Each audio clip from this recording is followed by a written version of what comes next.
coisas andam juntas. O exercício fraterno, social da nossa atividade é o que caracteriza a advocacia.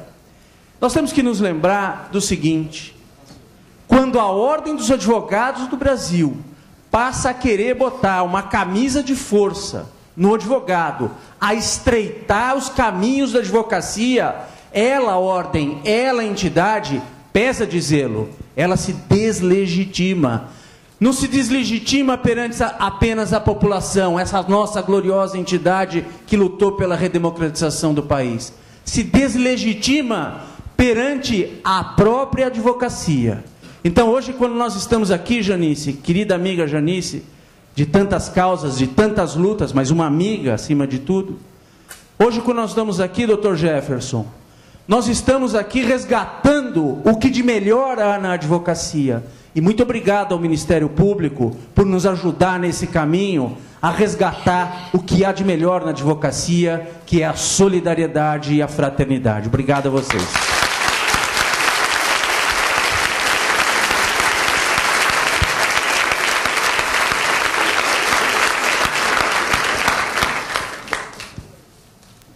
Muitíssimo obrigado, Dr. Turon. Eu convidaria agora para suas considerações o Dr. Carlos Miguel Aidar.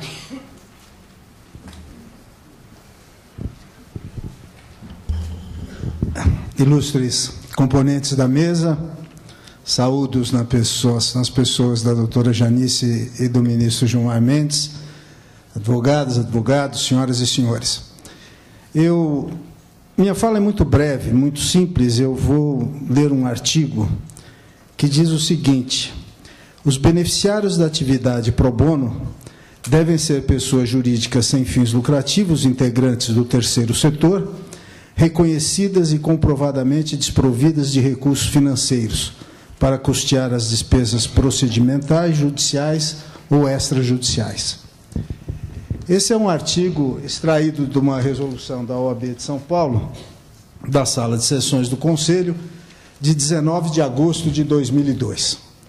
O que vem acontecendo neste momento, diferentemente do que se possa pensar, é que está se dando uma interpretação a esse artigo 2º, de que prestar uma atividade pro bono a pessoas jurídicas integrantes de um terceiro setor poderia beneficiar pessoas físicas que se filiassem a esse terceiro setor ou essas pessoas jurídicas.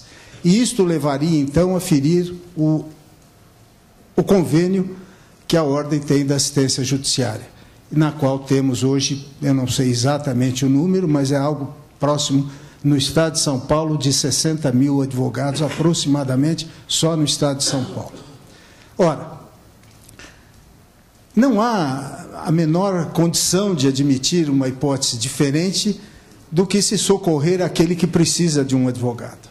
Qualquer um de nós, com 43 anos de formado como eu, tem a absoluta certeza de que se alguém me pedir aqui na esquina, nesta porta, um auxílio jurídico, independentemente de saber de sua condição financeira ou não, é óbvio que eu vou prestar esse serviço. Já prestei serviço para inúmeras pessoas na minha vida profissional e nem por conta dessa proibição da ordem deixarei de prestar. Porque se amanhã eu sofrer um processo disciplinar, eu colocarei no meu currículo para dizer com muito orgulho: fui processado porque advoguei pro bono. Então, eu queria concluir de uma forma bastante singela, bastante simples, lembrando que a Ordem tem passagens históricas magníficas na construção da democracia desse país. Como disse Maris, como disse Zé Carlos, como disse Miguel, como disseram todos os integrantes dessa mesa, não é possível acreditar que a advocacia pro bono estabeleça uma captação de clientes. Mas ainda mais grave é achar que a advocacia pro bono é uma concorrência desleal. Isto, para mim, é absolutamente inaceitável. Portanto, ao Ministério Público, nosso agradecimento, eu que não sou advogado criminalista, mas que tenho um respeito imenso por essa instituição, a presença do ministro Gilmar Mendes, que por razões óbvias não pôde se aprofundar nisso, porque de repente eu vou ser julgado lá no Supremo, e a vocês todos. Vamos continuar essa luta que é de todos nós. Muito obrigado.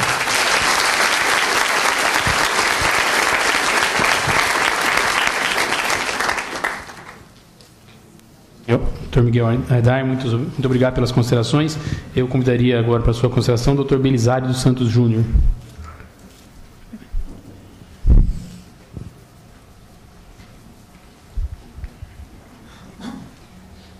Boa tarde a todas e a todos. Com perdão pela informalidade de quem vem da maternidade. Uma tarde muito delicada e muito diferente essa. O Ministério Público convoca para discutir a advocacia. Os advogados criminais levantam-se e falam pouco.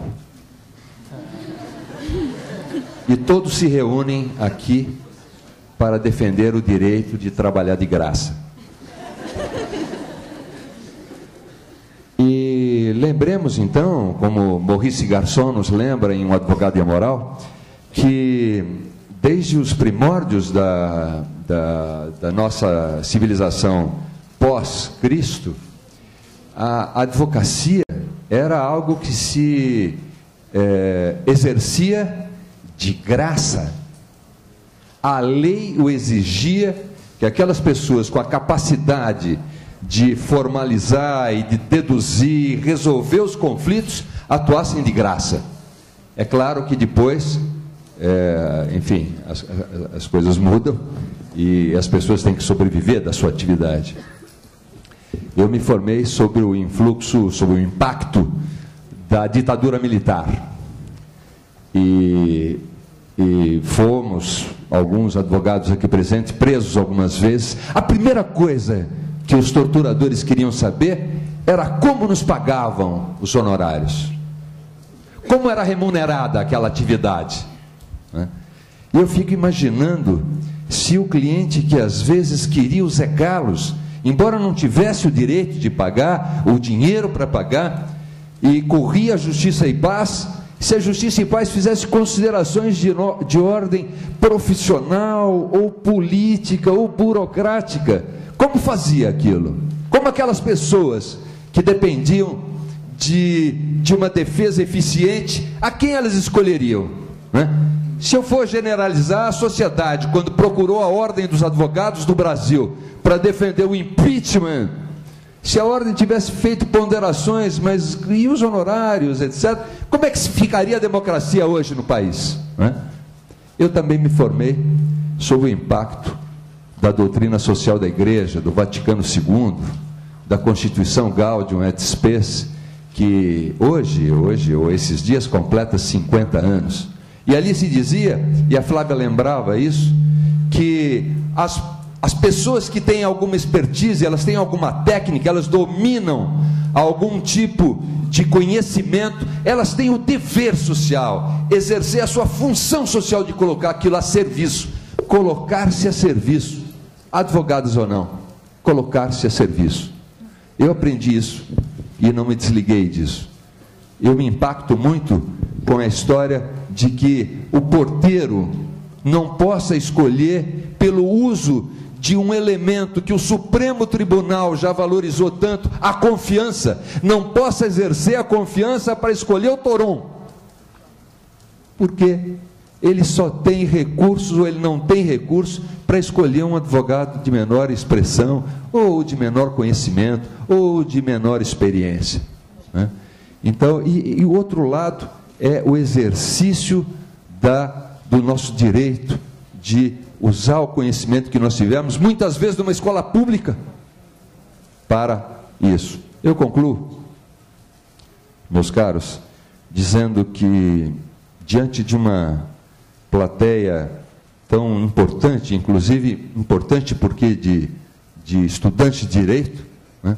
Eu me lembro, claro, daquela consulte sempre um advogado. Nós não podemos acrescentar a isso, se você tiver recursos para fazê-lo.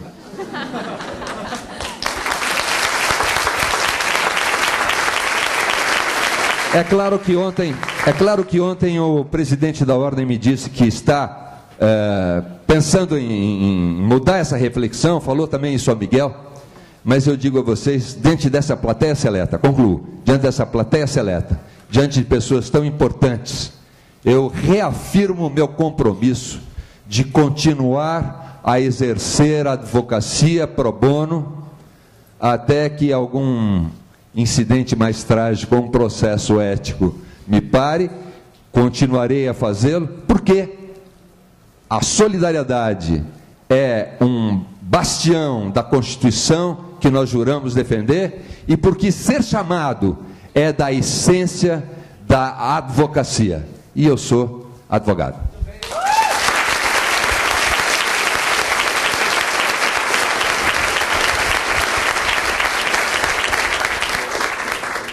Doutor Belisário, muitíssimo obrigado pelas considerações. Professor Oscar Vilhena Vieira, por favor. Boa tarde a todos e a todos. Eu queria mais uma vez homenagear o Dr. Jefferson Dias por ter tido a iniciativa dessa audiência pública, mas também parabenizar os advogados que têm levado a luta pro bono à frente, Dr. Marcos Fux, doutora Marina Dias, que representam um pouco dessa nova geração que corajosamente, de uma maneira absolutamente radical, fizeram disso a causa de suas vidas. Então, parabéns a vocês.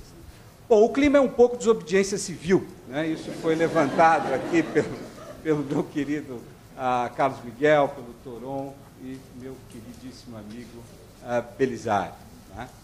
E esse clima de desobediência civil me levou a lembrar de duas personagens que talvez sejam, sem risco, as duas personagens de maior grandeza moral do século XX. Um deles, de família rica, de um país extremamente pobre, saiu da sua casa e foi estudar numa das escolas mais elitistas do mundo, em Cambridge. Tá? E depois de feito o curso de Direito em Cambridge, por razões familiares e políticas, não voltou à sua terra natal e foi se estabelecer na África do Sul. E quando ele chegou lá, ele ficou chocado, não com a pobreza, porque a sua Índia natal era muito mais pobre do que aquele país, mas com a injustiça. A injustiça em relação a uma parcela da população que não tinha direito a ter direitos. Essa figura abriu, e há um testamento a respeito dele, um pequeno escritório pro bono. O nome desse cidadão é Gandhi. A ordem teria iniciado um processo disciplinar contra o Gandhi. Contra o Gandhi. E ele disse, no sentido do que o Toron havia dito, de que aquilo foi a experiência que transformou ele, depois, no líder político que acabou com o vigor moral do colonialismo. É impossível pensar no colonialismo depois de Gandhi.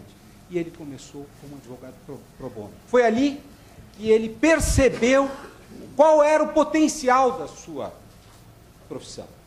E a riqueza de termos aqui uma sala cheia de alunos é porque vocês vão aprender muitas coisas na faculdade. Mas vocês só vão aprender a dimensão moral da profissão que vocês estão acolhendo no momento em que vocês se debruçarem com um caso de alguém para quem vocês são indispensáveis. Essa é a dimensão moral de um Gandhi. Essa é a nossa profissão. Essa é a nossa profissão. Não por coincidência, na mesma terra, África do Sul, um outro jovem, não de família rica, chamado Nelson Mandela, fez seu curso à noite, duramente, e assim que terminou, ele começou a fazer advocacia pro bono. Como nós o classificaríamos a partir do Conselho de Ética?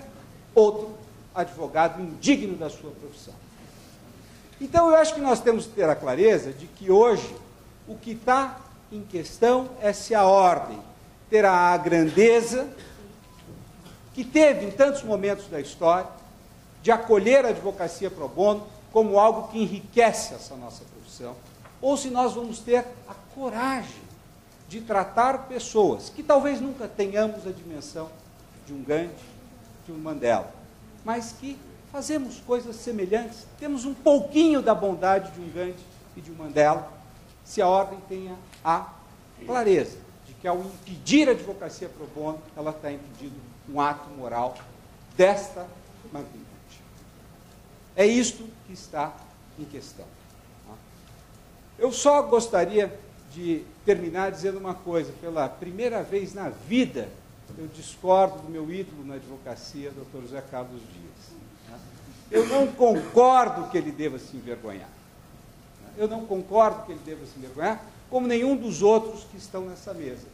Porque há mais de 10 anos, quando se criou o Instituto Pro Bono, e houve uma reação, porque vários advogados envolvidos nisso foram levados a um procedimento ético, e aí faço uma homenagem muito grande ao Dr. Carlos Miguel Aidar e ao Dr. Miguel Reale Júnior. O Carlos Miguel, porque tinha uma posição muito peculiar. Ele era o presidente da ordem. E ao Dr. Miguel, que pegou o estatuto de fundação do Instituto Pro Bono e levou ao presidente da ordem, que estava processando, ou um processo de natureza ética contra alguns advogados, e levou a ele, presidente. Qual foi a atitude que esse senhor tomou? Assinou o estatuto de fundação. Portanto, um desobediente civil fundamental.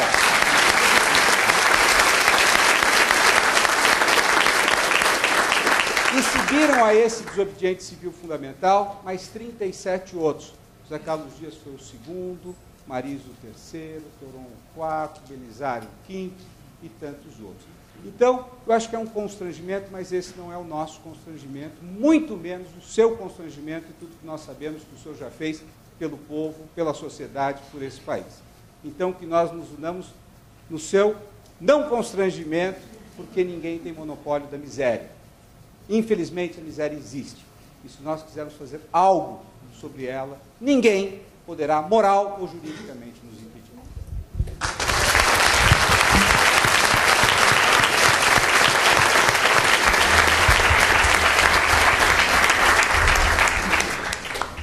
Professor Oscar, muitíssimo obrigado pelas considerações. Passo em seguida ao Dr. Marcos Roberto Fux. Alô, boa tarde a todos e a todas. Eu acho que hoje, depois da fundação do Instituto Pro Bono, onde eu vejo todos os nossos sócios fundadores aqui, é o dia mais importante da trajetória do Instituto Pro Bono. Eu não tenho dúvida disso. E naquele momento, o Pro Bono era proibido, né, Oscar? Não podia Pro Bono para nada. E, como ressaltou Oscar, o Dr. Carlos Miguel Aidar possibilitou um Pro Bono para as entidades do terceiro setor. Que foi um começo, mas que não é suficiente e que hoje já não cabe mais. Nós precisamos de muito mais. Nós precisamos estender Pro Bono urgentemente, nesse momento, para as pessoas físicas. As inúmeras pessoas físicas que necessitam. Nós não queremos concorrer com a Defensoria Pública, com a assistência dos dativos. O sol é para todos.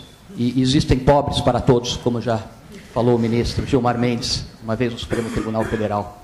A Constituição Federal consagra esse direito. É um direito fundamental de assistência jurídica para aqueles que não podem constituir um advogado.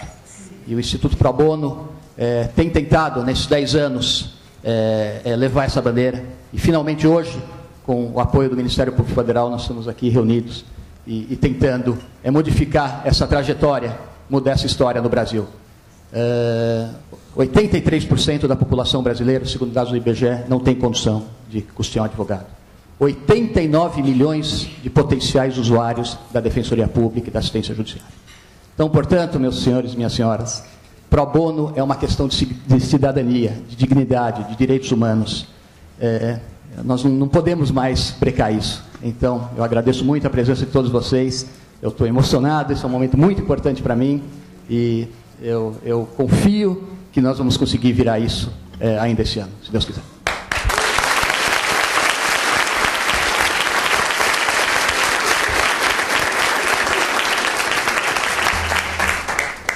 Dr. Fux, muito obrigado.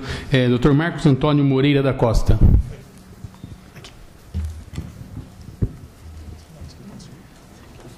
Boa tarde, eu me sinto honrado em participar desse momento histórico que é essa audiência pública. Convivi com muita gente que está aqui, vejo muita gente da PUC aqui também, eu sou um aluno formado pela PUC, sou advogado, e depois que eu saí da faculdade, a primeira coisa que eu fiz foi, com um grupo de colegas, montar a Associação Advocacia Solidária, exatamente para a finalidade de atender pessoas físicas e jurídicas carentes e necessitadas. Logo no início, quando eu estava fazendo o registro em cartório, eu me deparei com um problema que, na minha concepção, não só é inconstitucional, mas é moralmente refutável e condenável. o cartório não fez o registro da minha associação, porque no objeto social constava prestação de serviços jurídicos gratuitos para pessoas menos favorecidas. E desde então, eu comecei, quando eu ingressei no mestrado na PUC São Paulo, a minha dissertação é sobre advocacia solidária. Eu li todos os trabalhos e todas as palestras que os senhores que estão aqui na minha frente fizeram sobre o tema. Então, eu fico muito emocionado de estar fazendo esse relato pessoal.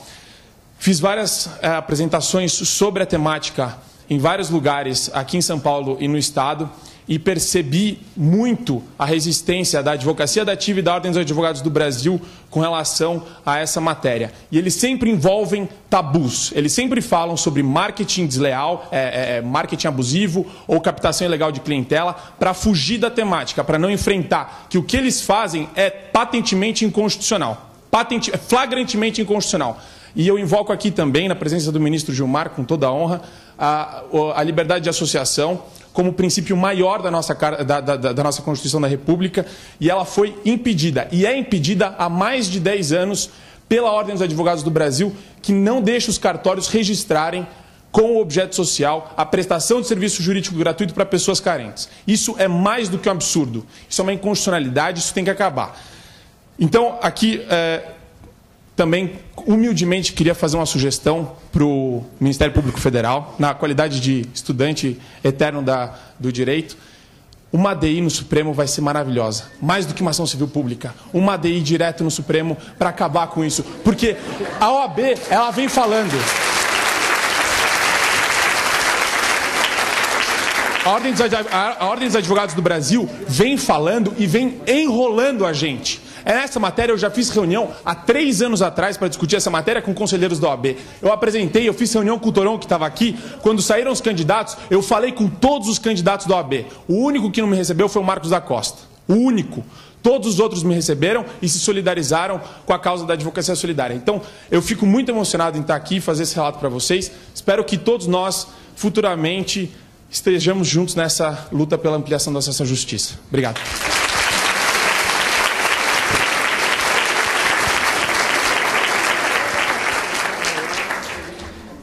Doutora Heloísa Machado de Almeida, muito obrigado, doutor Marcos, pelas considerações.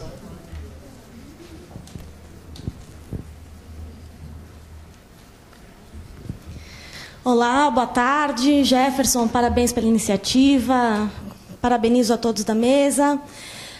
Como advogada da Conectas Direitos Humanos, uma organização que trabalha com profundas violações atuais a direitos humanos, com tortura, com execução sumária, eu acho que é possível, para quem faz um trabalho desse tipo, ou para qualquer um que já entrou numa carceragem, é possível perceber o impacto prático, as consequências da proibição da advocacia pro bono. Eu tenho plena convicção de que apenas, não só a permissão da advocacia pro bono, como seu estímulo pela OAB, é capaz de superar as graves violações que a gente ainda convive no nosso país e as profundas desigualdades.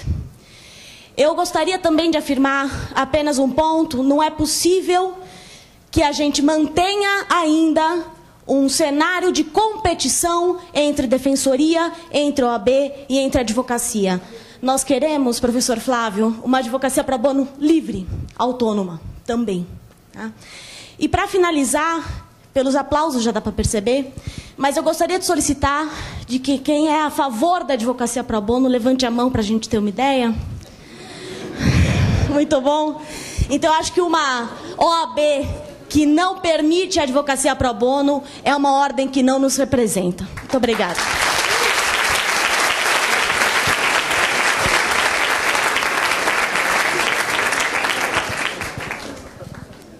Luísa, muito obrigado. Doutora Marina Dias.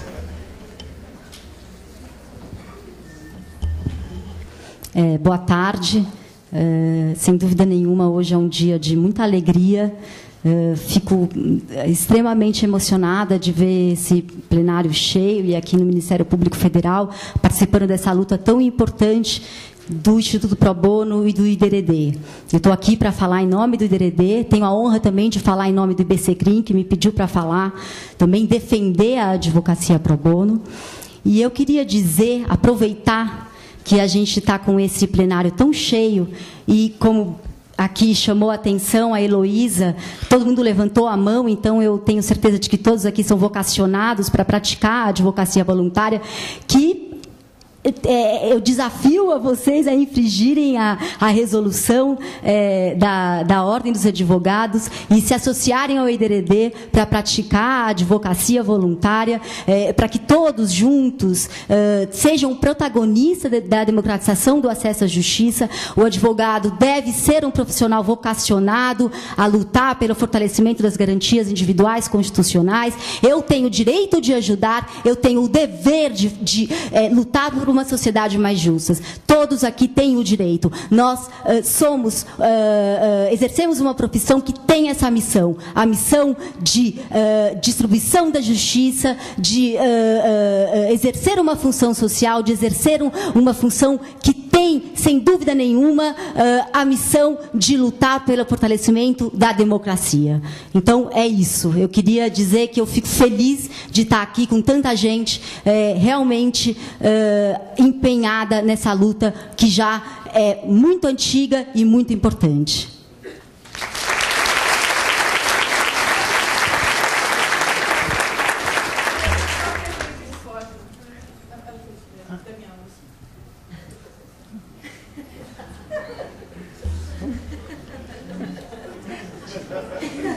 Bom, obrigado.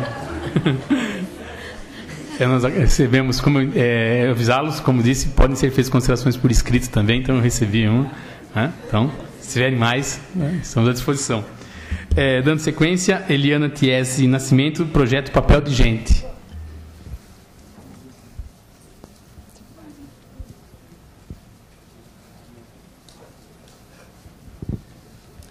Bom, boa tarde a todos. Eu vim aqui para dar um testemunho, em agradecimento, inclusive, ao Instituto Pro Bono.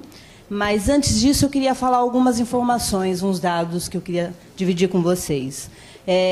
Segundo uma pesquisa feita recentemente pela Universidade Johns Hopkins, em parceria com o PNUD e o Programa de Voluntário das Nações Unidas, 140 milhões de voluntários existem ao redor do planeta.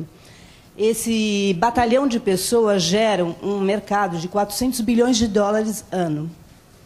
Também uma outra pesquisa, na verdade um relatório do estado de voluntariado no mundo, diz que esse batalhão consegue gerar o equivalente a 2,7% do PIB de um país desenvolvido. O voluntariado é, antes de tudo, uma importante direção para a saída da pobreza, ao construir capital social, humano, natural, físico, financeiro e político, além de aumentar o sentimento de valor próprio, superar a exclusão social e apoiar o encontro de habilidades e vocações. Eu vim aqui para dar, na verdade, um testemunho, né? Eu dirijo o Papel de Gente, uma ONG que, alguns anos atrás, perdeu seu patrocinador, o único patrocinador.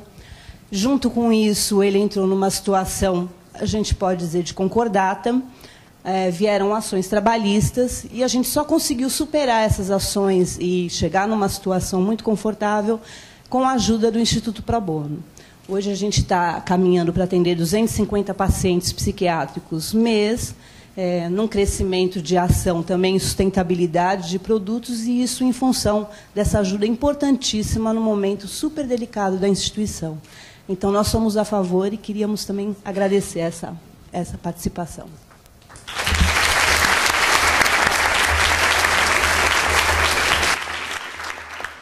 Muito obrigado.